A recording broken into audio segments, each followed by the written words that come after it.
அதுதான் சரின்னு முடிவு பண்ணார். அதாவது அந்த ஊரில் அவருக்கு தெரிஞ்ச நாடக நடிகர் ஒருத்தர் இருக்கிறார், நல்லா நடிப்பார். அவரை போய் பார்த்தார். இதை பாருப்பா, எனக்காக நீ அந்த ஊரில் ஒரு அப்பா வந்து பையன்கிட்ட 10 ரூபா கொடுத்து இதை எடுத்துக்கிட்டு அடுத்த ஊருக்கு போய் அங்கே இருக்கிற மாமா கிட்ட இதை கொடுத்துட்டு வாடா, வழியில் எங்கேயாவது மரத்தடியில் படுத்து தூங்கி விடாதே அப்படின்னு எச்சரிக்கை பண்ணி அனுப்புனாராம். பையனுக்கு எச்சரிக்கையாக வாழறது எப்படிங்கிறத கற்றுக் கொடுக்கறதுக்காக இப்படி பண்ணார். அவன் பணத்தை வாங்கிட்டு போனான். அப்பா சொன்னதை மறந்துட்டு ஒரு மரத்தடியில் படுத்து தூங்கிட்டான். அவனுக்கு தெரியாமல் அவன் பின்னாடியே போன அப்பா அவன் கையில் இருந்த அந்த 10 ரூபாயை நைஸாக எடுத்துகிட்டு வந்துட்டார். அவன் பையில் தானே வச்சுருந்தான், அது தெரியாமல் எடுத்துகிட்டு வந்துட்டார். அவன் தூங்கிக்கிட்டு இருக்கான். எடுத்துகிட்டு ஒரு மறுபடியும் வீட்டுக்கு வந்துட்டார். பையன் முழிச்சுக்கிட்டு பையை தடவி பார்க்குறான், பணத்தை காணும். அழுதுகிட்டே திரும்பி வந்தான். அப்பா கிட்ட விஷயத்த சொன்னான். அப்பா சிரிச்சுக்கிட்டே சொன்னார், அதுக்கு தான்ப்பா ஆரம்பத்திலேயே எச்சரிக்கை பண்ணினேன், இனிமேலாவது நீ ஜாக்கிரதையாக இருக்கணும் அப்படிங்கிறதுக்காக தான் இப்படி பண்ணினேன். அந்த பணம் எங்கேயும் போயிடல, நான் தான் அதை உனக்கு தெரியாமல் எடுத்து வச்சிருக்கிறேன். இதோ பாரு அப்படின்னு சொல்லிக்கிட்டு சைடு பாக்கெட்டில் கையை விட்டா அது ஓட்டையாக இருக்குது. அதை எவனோ ஏற்கனவே கத்திரிச்சு எடுத்துகிட்டு போயிட்டான். இப்போ அப்பா முகத்தில் அசடு வழிஞ்சுதான். ஒரு அரசனும் அமைச்சரும் ஒரு நாள் ரொம்ப சாவகாசமாக பேசிக்கிட்டு இருந்தாங்களாம். அரசன் அமைச்சரை பார்த்து ஒரு கேள்வி கேட்டிருக்கார். ஏங்க அமைச்சரே, ஆசை இல்லாத ஒரு மனுஷனால் இருக்க முடியுமா அப்படின்னு. ஏன் முடியாது, துறவி அப்படிங்கிறவங்கெல்லாம் அப்படிப்பட்டவங்க தானே அப்படின்னாராம் அமைச்சர். அவங்கெல்லாம் உண்மையிலேயே ஆசையை விட்டவங்க தானே அப்படின்னு கேட்டாராம் ராஜா. அப்படி தான் இருக்கணும் அப்படின்னாராம் அமைச்சர். அப்படின்னா ஆசையே இல்லாத ஒரு உண்மையான துறவியை நான் பார்க்கணுமேன்னார். அது என்ன பிரமாதம், அதுக்கு நான் ஏற்பாடு பண்ணுறேன் அப்படின்னு விட்டார் இவர். சொல்லிவிட்டு உடனே புறப்பட்டு போனார். அங்கே எங்கே தேடினார். அப்புறம் தான் அவருக்கு புரிஞ்சுது உண்மை துறவியை கண்டுபிடிக்கிறது எவ்வளவு கஷ்டமான காரியம்னு. இருந்தாலும் ராஜா கிட்ட சொல்லியாச்சே, உண்மை துறவியை காட்டுறேன்னு. இப்போ என்ன பண்ணுறது? ராஜா கிட்ட சொன்னபடி நடக்கலைன்னா அவருக்கு கோபம் வந்துடும். அமைச்சர் ஒரு யோசனை பண்ணார். அவருக்கு ஒரு வழி தெரிஞ்சுது. அதுதான் சரின்னு முடிவு பண்ணார். அதாவது அந்த ஊரில் அவருக்கு தெரிஞ்ச நாடக நடிகர் ஒருத்தர் இருக்கிறார், நல்லா நடிப்பார். அவரை போய் பார்த்தார். இதை பாருப்பா, எனக்காக நீ ஒரு காரியம் செய்யணும்னார். என்னன்னு கேட்டார் அவர். நீ ஒரு துறவி மாதிரி கொஞ்ச நேரத்துக்கு நடிக்கணும். ராஜா வந்து உன்னை பார்த்துட்டு போகிற வரைக்கும் நடி, அது போதும். அதுக்காக உனக்கு 10,000 ரூபா தரேன் அப்படின்னார். அவர் எந்த காலத்தில் இவ்வளவு பணத்தை மொத்தமாக பார்த்துருக்கார். அதனால் உடனே சரின்னு ஒத்துக்கிட்டார். அமைச்சர் வந்து அரண்மனைக்கு திரும்பி வந்தார். என்ன அமைச்சரே, இன்னுமா ஒரு உண்மையான துறவி கிடைக்கலன்னார். உண்மையான துறவி ஒருத்தரை இப்போ தான் கொஞ்ச நேரத்துக்கு முன்னாடி பார்த்து பேசிவிட்டு வர்றேன். அவர் நம்ம ஊருக்கு வெளியில் குளத்தங்கரையில் உள்ள ஒரு ஆலமரத்துக்கு அடியில் உட்காந்துருக்கிறார் அப்படின்னார் இவர். அப்படின்னா உடனே புறப்படுங்க அப்படின்னார் ராஜா. பரிவாரங்களோடு புறப்பட்டார். அங்கே அந்த மரத்தடியில் அந்த ஆள் வேஷம் போட்டுக்கிட்டு துறவி மாதிரி உட்காந்துருக்கிறான். ராஜா நேராக போனார். அந்த துறவி காலில் பொத்துன்னு விழுந்து வணங்கினார். உடனே ராணி அவர் காலில் விழுந்தாங்க. அடுத்தபடியாக அமைச்சர் விழுந்தார். அவருக்கு தெரியும் இது நம்ம ஆள் தான்னு. இருந்தாலும் என்ன பண்ணுறது, நேரம். அப்புறம் பரிவாரங்கள்லாம் துறவி காலில் விழுந்து ஆசீர்வாதம் வாங்கிட்டாங்க. ராஜா அப்புறமா தங்கத்தட்டில் பொண்ணையும் பொருளையும் வச்சு அந்த துறவிகிட்ட ரொம்ப பணிவாக நீட்டுறார். தாங்கள் தயவு பண்ணி இதை ஏற்றுக்கணும் அப்படின்னு வேண்டிக்கிட்டார். அந்த துறவி பற்று இல்லாமல் அதை பார்த்தார். எல்லாத்தையும் திறந்துவிட்ட எனக்கு இதெல்லாம் எதுக்காக அப்படின்னு சொல்லி அதை மறுத்துட்டாராம். ஆஹா, உண்மையான துறவியை பார்த்துட்டோம் அப்படிங்கிற ஆனந்தம் அரசருக்கு. ரொம்ப நிம்மதியாக திருப்தியாக திரும்பி வந்தார் அரண்மனைக்கு. அதுக்கப்புறம் அமைச்சர் யாருக்கும் தெரியாமல் அந்த துறவிகிட்ட ஓடினார். சொன்ன பிரகாரம் பணத்தை நீட்டினார். இந்தப்பா, நான் உங்ககிட்ட சொன்னபடி 10,000 ரூபா பணம் எடுத்துக்கோ அப்படின்னார். அந்த ஆள் ராஜா கிட்ட சொன்னது மாதிரியே எல்லாத்தையும் திறந்துவிட்ட எனக்கு இதெல்லாம் எதுக்காக வேணாம் அப்படின்னு விட்டாரான். நடித்த வரைக்கும் போதும்ப்பா, இனிமேல் இந்த நாடக வசனம்லாம் வேணாம், வேஷத்தை கலைச்சிரு, பணத்தை வாங்கிக்கோன்னார். இல்லைங்க, இது வேஷம் இல்லை, இது வசனமும் இல்லை, இது உண்மை. கொஞ்ச நேரம் துறவி மாதிரி நடித்ததுக்கே இந்த தேசத்து ராஜா, ராணி, அமைச்சர், பரிவாரங்கள் எல்லாம் என் காலில் விழுந்து வணங்குறாங்க. அப்படின்னா உண்மையான துறவியாக இருக்கிறது எவ்வளவு பெருமையான விஷயம். நான் உண்மையான துறவியாக ஆக போகிறேன், அப்படி முடிவும் பண்ணிட்டேன் அப்படின்னார் அந்த நடிகர். வேஷம் கூட எப்படிப்பட்ட விளைவுகளை உண்டு பண்ணுது பார்த்தீங்களா. நம்மால் ஒருத்தன் ரொம்ப வசதியாக தான் இருந்தான். ஒரு நாள் அவன் சொத்து பூரா திருட்டு போட்டுது. அதுக்கப்புறம் இவன் துறவி மாதிரி ஆயிட்டான். ஊர் ஊராக சுற்றினான். ஒரு குருநாதரை தேடி கண்டுபிடிச்சான். அவர்கிட்ட சீடனா சேர்ந்துக்கிட்டான். அவனை பார்த்து ஒருத்தர் கேட்டார், நீ உண்மையான சீடன் தானான்னு. இல்லைங்க, சீடன் மாதிரி நடிச்சுக்கிட்டு இருக்கிறேன் அப்படின்னா. அது குரு துரோகம் இல்லையா அப்படின்னு கேட்டார் அவர். இல்லைங்க, நான் பண்ணது குரு துரோகம் இல்லை, என் குரு பண்ணது தான் துரோகம். என்னுடைய பணத்தை கொள்ளையடிச்சது இவர் தான். அதை எங்கே வச்சிருக்காருன்னு கண்டுபிடிக்கிறதுக்காக தான் இவர்கிட்ட வந்து சீடனா சேர்ந்துருக்கிறேன் அப்படின்னானா. அந்த ஆள் என்னை கண்ணா பண்ணான்னு திட்டி விட்டான் சார். அதை நினச்சா எனக்கு ரொம்ப வருத்தமாக இருக்கு அப்படின்னு சொல்லி கவலைப்பட்டார் ஒருத்தர். இதில் கவலைப்படுறதுக்கு என்ன இருக்குது அப்படின்னார் ஒரு பெரியவர். அவர் ஒரு மகான். என்ன சார் இப்படி சொல்கிறீங்க, ஒருத்தர் நம்ம பார்த்து திட்டுனா வருத்தமாக இருக்காதா அப்படின்னார். அது எப்படி வருத்தமாக இருக்கும், திட்டுறதுங்கிறது என்ன, அது வெறும் சத்தம் தானே அப்படின்னார் அந்த பெரியவர். நம்ம ஆளுக்கு தலையை பிச்சுக்கலாம் போல இருந்தது. இருக்காது அப்படின்னா நமக்கு அப்படி தானே தோணுது. அந்த பெரியவர் சொல்கிறது ரொம்ப பெரிய விஷயம். அதை நாம் புரிஞ்சிக்க முயற்சி பண்ணலாம்னா நடைமுறை வாழ்க்கைக்கு அது ஒத்து வர்றது மாதிரி தெரிய மாட்டேங்குது. இருந்தாலும் அந்த பெரியவர் அதுக்கு என்னதான் விளக்கம் கொடுக்குறாருன்னு பார்ப்போமே. ஒரு ரயில் போயிட்டுருக்கு, அதில் ஒரு சாது போயிட்டுருக்கார். அந்த ரயில் வந்து அவர் ஹரித்வாரம் போயிட்டுருக்கார். அவர் ரயிலில் ஏகப்பட்ட கூட்டம். நம்ம ஊர் ரயில் கேட்க வேணும், டிக்கெட் வாங்கிட்டு கொஞ்சம் பேர், வாங்காத கொஞ்சம் பேர். அது என்னத்துக்கு அனாவசியமாக டிக்கெட் அப்படிங்கிற நினப்பில் பாதி பேர். இந்த கூட்டத்துக்கு மத்தியில் அந்த சாதுவும் போயிட்டு இருக்கிறார். உட்கார்றதுக்காக இருந்த இடத்துல ஒரு ஆள் படுத்திருக்கிறான், கொஞ்சம் முரட்டு ஆசாமி. அவன் கால் பக்கத்தில் கொஞ்சோண்டு இடம் பாக்கி இருந்தது. அந்த இடத்துல இந்த சாது உட்காந்துருந்தார். மெதுவாக உட்காந்துக்கிட்டார் போய். ஆனால் அந்த ஆள் ராத்திரி பூரா இவரை காலால் உதச்சிக்கிட்டே இருக்கிறான். அது இவருக்கு ரொம்ப அவமானமாக பட்டுது. அதனால் துக்கம் ஏற்பட்டது. இருந்தாலும் அதை ஒரு மாதிரியாக சகிச்சுக்கிட்டே இவர் வந்து சேர்ந்தார். பொழுது விடிஞ்சது. அந்த சாது ஹரித்வார் வந்து சேர்ந்தார். அங்கே ஒரு பெரிய ஞானியை சந்தித்தார். ராத்திரி ரயிலில் அந்த ஆள் உதைச்சதையும் அதனால் தனக்கு ஏற்பட்ட துக்கத்தையும் இந்த சாது அந்த ஞானிகிட்ட சொன்னார். சொல்லிவிட்டு, ஏன் சுவாமி, எனக்கு துக்கம் ஏற்பட்டதே அது தப்பா அப்படின்னு கேட்டார். தவறுதான்னார் அந்த ஞானி. உனக்கு இன்னமும் தேக அபிமானம் போகலைங்கிறது தான் அது காட்டுது. அஷ்டாவக்ரர் என்ன சொல்றார் தெரியுமா, உண்மையான ஞானி யாராவது தன்னை வந்தனை செய்தால் அதற்காக சந்தோஷப்பட மாட்டார், யாராவது நிந்தனை செய்தால் அதற்காக வருத்தப்பட மாட்டார் அப்படின்னு சொல்றார். நிந்தனைங்கிறது ஒரு ஒலி தான். தேகாபிமானம் இருக்கிற வரைக்கும் இந்த ஒலி நம்மளை வந்து வேதனைப்படுத்தும். நான் தேகம் இல்லை, ஆத்மா அப்படிங்கிற நினைவு இருந்தா இந்த ஒலி நம்மளை பாதிக்காது. மனு என்ன சொல்றார் தெரியுமா, ஒரு சாதகன் பாராட்டுதலை விஷம்னு நினைச்சு பயப்படணும், அவமானத்தை அமிர்தம்னு நினைச்சு சந்தோஷப்படணுங்கிறார். அவமானப்பட்டா கவலைப்படாம எப்படி இருக்க முடியும் அப்படின்னு தான் நமக்கு தோணும். அதனால தான் நம்மள யாரும் இதுக்கு உதாரணமாக யாரையும் காட்ட முடியல. புத்தரையும் கபீரையும் உதாரணமாக காட்டுறாங்க. அவங்களுக்கெல்லாம் அவமானம் ஏற்பட்டப்போ கவலையே படலையாம். புத்தரை வந்து அவமானப்படுத்தணுங்கிறதுக்காக கௌசாம்பி ராணி ஒரு இளம் பெண்ணை கொலை பண்ணி சடலத்தை புத்தர் குடிசைக்கு முன்னாடி போட சொன்னார். போட்டாங்க. புத்தர் தான் அந்த பொண்ணை கெடுத்து கொலை பண்ணி விட்டாருன்னு எல்லாரும் நினைச்சாங்க. ஆனால் புத்தர் இதை பற்றி கவலையே படலை. அப்புறமா உண்மை தெரிஞ்சதும் புத்தர் புகழ் இன்னும் அதிகமாயிட்டுது. ஒரு பெரிய சபையில் ஒரு மோசமான பொண்ணு நுழைஞ்சி தனக்கும் கபீருக்கும் சம்பந்தம் உண்டுன்னு சொன்னா. கபீர் கவலைப்படலை. அவங்க மாதிரியெல்லாம் நாமளும் இருக்க கற்றுக்கணும். நிந்தனை, அபகீர்த்தி, அவமானம் எல்லாம் ஆண்டவன் கொடுக்குற பிரசாதம்னு நினைக்கணும் அப்படின்னு சொல்றார் அந்த ஞானி. இதை கேட்ட இந்த காலத்து ஆசாமி ஒருத்தர், நான் கூட அப்படிதான் சார், யாராவது அவமானப்படுத்தினா கவலைப்பட மாட்டேன். நேற்று கூட ஒருத்தர் என்ன பலார்னு அரைஞ்சுட்டார், நான் கொஞ்சம் கூட கவலைப்படலை, பேசாமல் வந்துட்டேன்னார். ஏன் அப்படி வந்துட்டீங்க அப்படின்னு. அவர் அரைஞ்சதுலேயும் ஒரு அர்த்தம் இருந்தது, அதனால தான் அப்படி வந்துட்டேன்னார். ஏன் அரைஞ்சாருன்னு கேட்டேன். 10 வருஷத்துக்கு முன்னாடி 15 ரூபா அவர்கிட்ட கடன் வாங்கினேன், அதை கேட்டு கேட்டு பார்த்துட்டு கடைசியாக தான் அரைஞ்சார் அப்படின்னார். ஆண்டவனுடைய பிரசாதம் இவருக்கு அடிக்கடி கிடைக்கும் போல இருக்கு. சில பேரை இப்படி சொல்றது உண்டு, அடுத்தவங்களை அனுசரித்து நடந்துக்க தெரியல, அவன் என்ன சார் மனுஷன் அப்படிம்பாங்க. சக மனிதர்களோட எப்படி பழகிறது அப்படின்னு தெரியாததுனாலேயே பல பேர் இன்னைக்கு சங்கடப்பட்டுக்கிட்டு இருக்கிறாங்க. வசதி வாய்ப்பெல்லாம் சரியாக இருக்கும், ஆனால் வாழ்க்கை சரியாக இருக்காது. இன்னொருத்தர்கிட்ட எப்படி பேசுறது பழகிறதுங்கிறது தெரியாததுனால தான் இந்த அவஸ்தை. சரி, இந்த அவஸ்தை இல்லாமல் வாழறது எப்படி? இதுக்கு அனுபவசாலிகள் சில வழிமுறைகளை சொல்கிறாங்க.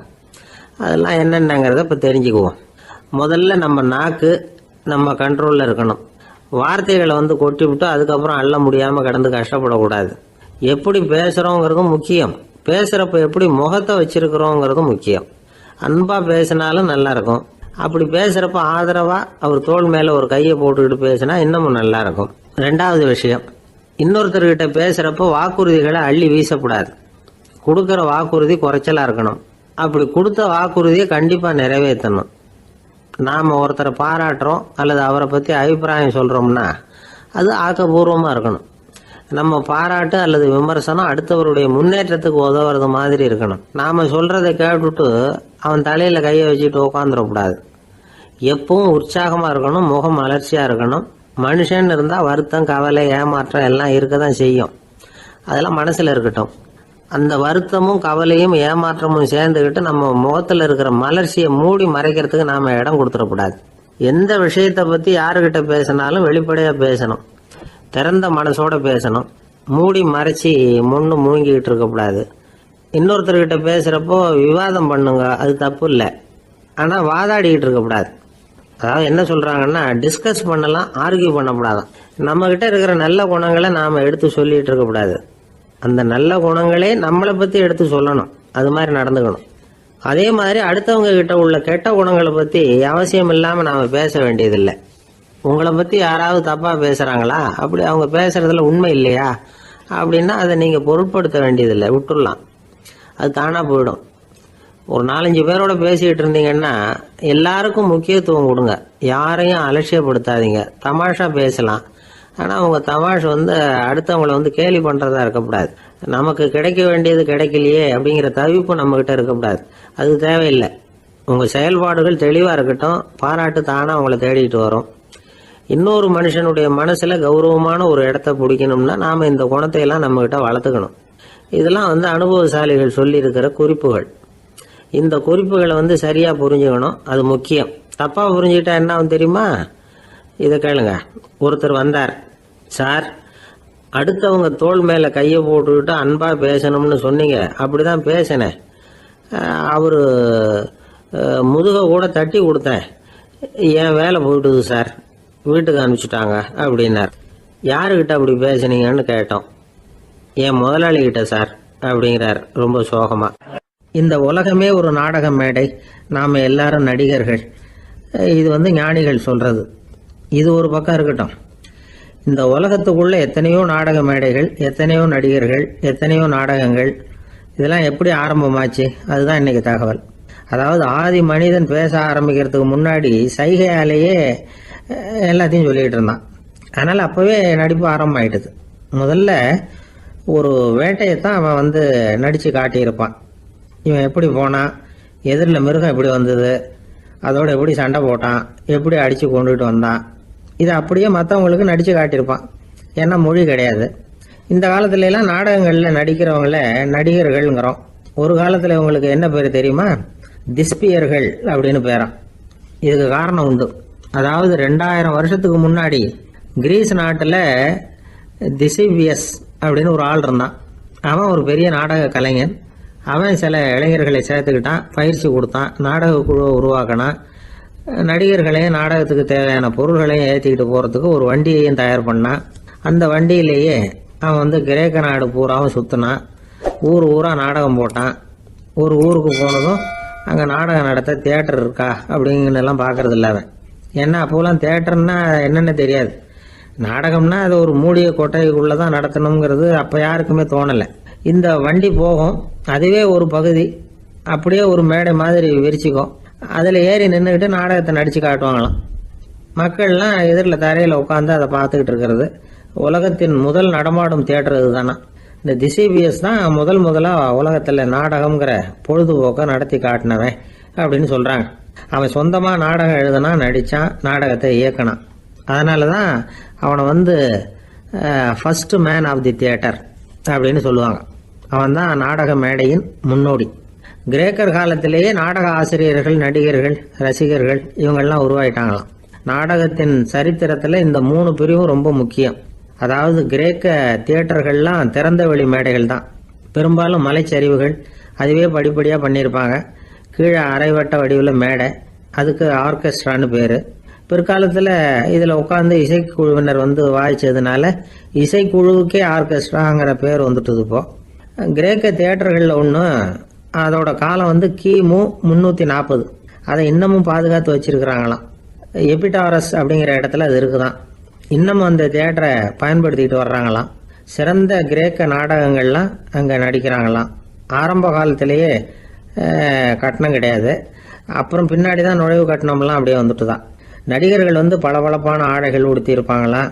இந்த குதிகால் உயர்ந்த காலணிகள் போட்டிருப்பாங்களாம். இதெல்லாம் பழைய குறிப்புகள். பலவிதமான உருவங்களில் மாஸ்க் அப்படின்னு சொல்லப்படுற முகமூடி. அதனால் ஒரே நடிகர் பல வேடங்களில் நடிக்கிறது உண்டான். ஆரம்பத்தில் பெண் நடிகர்கள் கிடையாது, எல்லாம் ஆண் நடிகர்கள் தான். ரோமானியர்கள் தான் முதல் நிரந்தர நாடக மேடையை கட்டினவங்க. அதுதான் முதல் தியேட்டர். கிமு 1048 காலகட்டத்தில் பாம்பிங்கிற நகரத்தில் அதை கட்டியிருக்கிறாங்களாம். கிரேக்க ரோமானிய தியேட்டர்களின் அடிப்படையிலேயே இந்த இத்தாலிய வடிவ அமைப்பாளர்கள் இந்த குதிரை லாட வடிவில் ஒரு ஆடிட்டோரியத்தை உருவாக்கினாங்களாம். இப்படி அதை பற்றி நிறைய தகவல் இருக்குது. 1576 லண்டனில் இந்த வின்ஸ்பர்ரி, அப்புறம் இந்த பில்ட்ஸில், அப்புறம் ஜேம்ஸ் இப்படிங்கிற ஒரு முயற்சியால் தான் இங்கிலாந்தில் முதல் தியேட்டர் உருவாச்சான். அப்படி ஒருத்தர் இருந்தாராம். உலக நாடக மேடையின் வரலாறு இதுதான். அதாவது இப்பெல்லாம் அறிவியல் வளர்ச்சி அதிகமாயிட்டுது. திரைப்படம், தொலைக்காட்சி எல்லாம் வந்தாச்சு. ஒவ்வொரு வீடுமே ஒரு குட்டி தியேட்டர் மாதிரி ஆயிட்டுது. தொலைக்காட்சி முன்னாடி உட்காந்து எழுந்திருக்கவே மனசு வர்றதில்லை. ஒரு அம்மா ஒரு மனோதத்துவ டாக்டரை தேடிட்டு வந்தாங்களாம் இந்த காலத்தில்.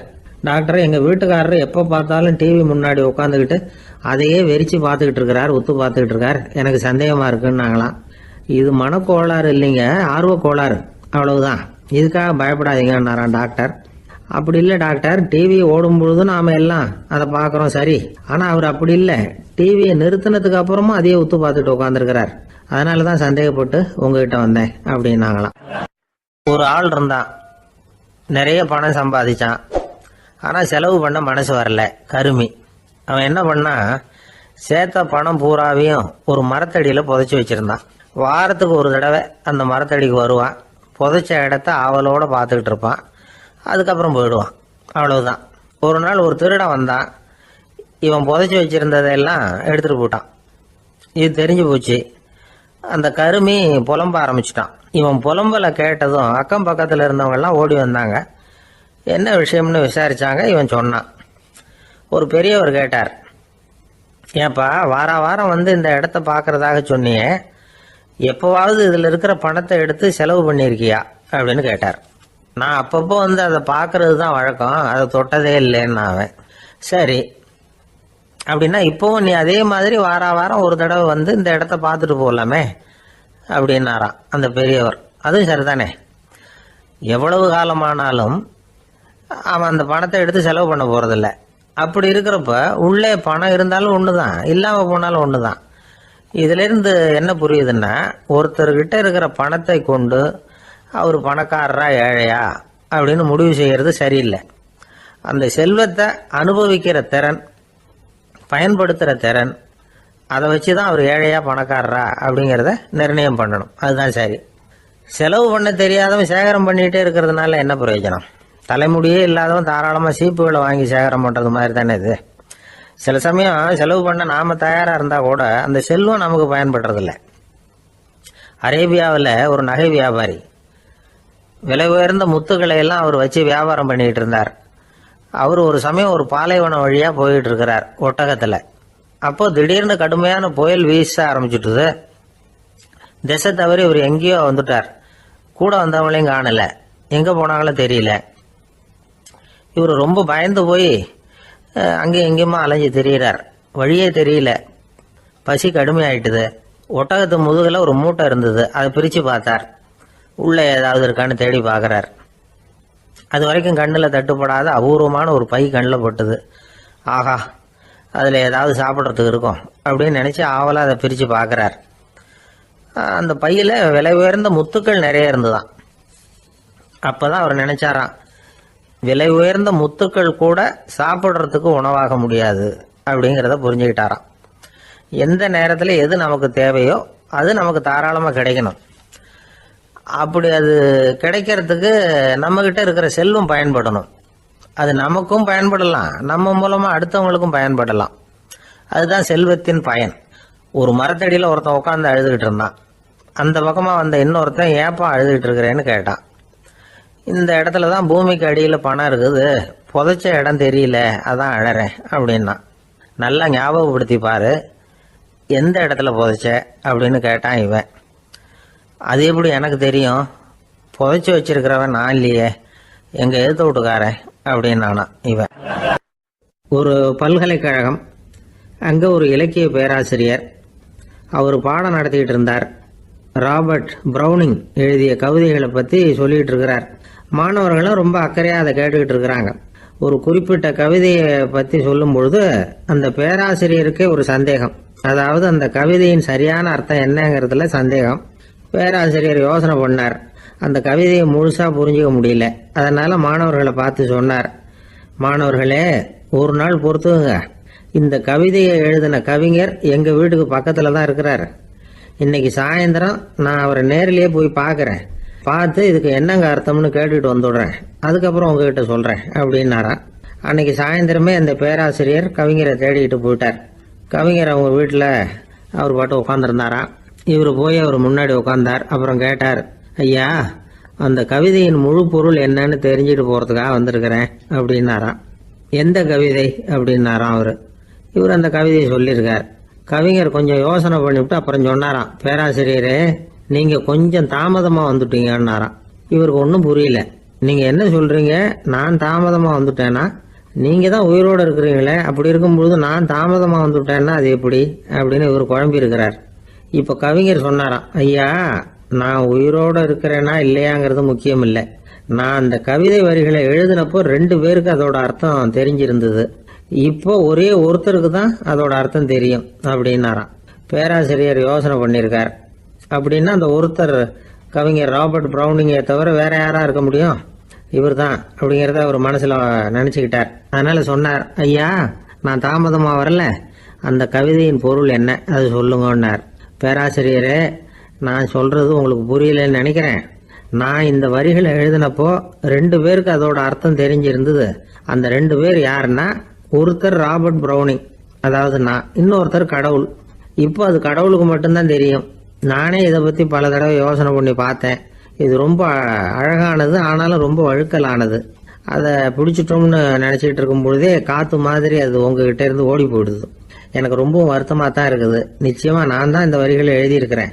அதில் அர்த்தம் இருக்குங்கிறது எனக்கு தெரியும், அதை நான் உணர்றேன். ஆனால் நீங்கள் என்னை மன்னிக்கணும், எனக்கே கூட அதை என்னால் விளக்க முடியல. அப்படி இருக்கும் பொழுது உங்களுக்கு எப்படி அதை நான் விளக்க முடியும் அப்படின்னாரா அந்த கவிஞர். அனுபவிக்கப்படக்கூடிய எல்லாமே விளக்கப்படக்கூடிய ஒன்றல்ல, விளக்கப்படும் எல்லாமே அனுபவிக்கப்படக்கூடிய ஒன்றல்ல அப்படிங்கிறது ஞானிகளுடைய கருத்து. அதுக்காக தான் அந்த சம்பவம். வாழ்க்கையில் நீங்கள் தொடர்ந்து ஆய்வு செய்து கொண்டே இருக்கக்கூடிய விளக்கங்களை ஒருபோதும் அடைய முடியாத பரிமாணங்கள் இருக்கிறதுனால தான் அது அலுப்பு தட்டாமல் இருக்குது. உங்களால் நிறைய அனுபவிக்க முடியும், இருந்தாலும் நீங்கள் அனுபவித்து அறிந்த விஷயங்கள் கூட வார்த்தைகளால் விளக்கப்பட முடிவதில்லை அப்படிங்கிறது பெரியோர் சிந்தனை. இதெல்லாம் ஒரு பக்கம் இருக்கட்டும். நமக்கு தெரிஞ்ச பேராசிரியர் ஒருத்தர் 1 மணி நேரம் ரொம்ப விவரமாக வகுப்பு எடுத்தார். கடைசியாக சொன்னார், மாணவர்களே, ரொம்பவும் எளிமையாக விளக்கமாக எல்லா விவரமும் சொல்லியிருக்கிறேன். அதனால் இதில் உங்களுக்கு சந்தேகம் வர்றதுக்கு வாய்ப்பே இல்லை. இருந்தாலும் கேட்க வேண்டிய கடமை கேட்குறேன். இது வரைக்கும் நடத்தினதில் யாருக்காவது ஏதாவது சந்தேகம் உண்டா அப்படின்னு கேட்டாராம். எனக்கு ஒரே ஒரு சந்தேகம் தான் சார் அப்படின்னு எழுந்திரிச்சு நிற்கிறான் ஒருத்தன். என்னன்னு கேட்டாராம். இது வரைக்கும் நீங்கள் என்ன பாடம் சார் நடத்துனீங்க அப்படின்னானா அவன். அம்மாக்காரங்களுக்கு அடிக்கடி ஏற்படுற கவலை ஒன்று உண்டு. அதாவது குழந்தை சரியாக சாப்பிட மாட்டேங்குதே அப்படிங்கிற கவலை. இவங்கெல்லாம் ஒரு விஷயத்தை நல்லா புரிஞ்சுக்கணும். குழந்தைகள்ங்கிறவங்க பெரியவங்க மாதிரி இல்லை. அவங்க கடிகாரத்தில் மணியை பார்த்துட்டு சாப்பிட்றதுக்கு உட்கார்ற ரகம் கிடையாது. பசிச்சா சாப்பிடுவாங்க, இல்லைன்னா விளையாடுவாங்க அல்லது தூங்குவாங்க. அது புரியாமல் அவங்கள கட்டாயப்படுத்தி அல்லது மிரட்டி சாப்பிட வைக்கிறது ரொம்ப தப்பு. ஒரு 8 மாத குழந்தைக்கு 3 மணி நேரத்துக்கு ஒரு தடவை பசிக்கும். அந்த நேரம் பார்த்து சாப்பாடு கொடுத்தா அடம் பண்ணாமல் அது பாட்டுக்கு சாப்பிட்றோம். அதே குழந்தைக்கு 1 வயசு ஆகிறப்போ 4 மணி நேரத்துக்கு ஒரு தடவை பசிக்கும். இந்த வயசில் இயற்கையாகவே பசி குறைஞ்சிருக்கும். அது புரியாமல் என் குழந்தை முன்னாடி மாதிரி இப்போ சரியாக சாப்பிட மாட்டேங்கிறான் அப்படின்னு சில பேர் டாக்டர்கிட்ட போய் சொல்லிக்கிட்டு இருப்பாங்க.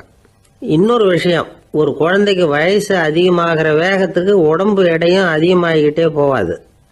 உடம்பு எடை வந்து அதிகமாகிற வேகம் குறைஞ்சிக்கிட்டே வரும். 6 மாத குழந்தைக்கு ஒரு வாரத்தில் 150 கிராம் எடை கூடும். ஒரு வயசில் வாரத்துக்கு 71 கிராம் எடை கூடும். இது புரியாமல் அதிகமாக சாப்பாட்டை கொடுத்து குழந்தைய கஷ்டப்படுத்தக்கூடாது.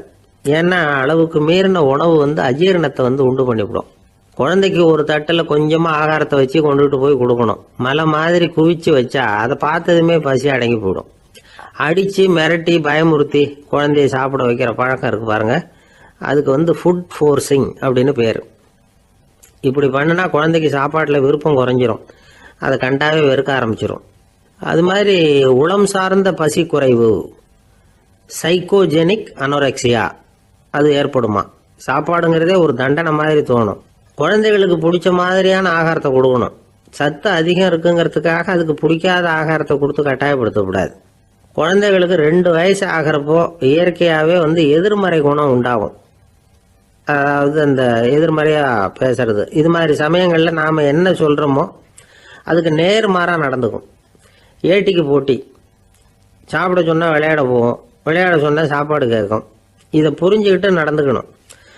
குழந்தை சொன்ன பேச்சை கேட்கலேன்னு கோவப்படக்கூடாது.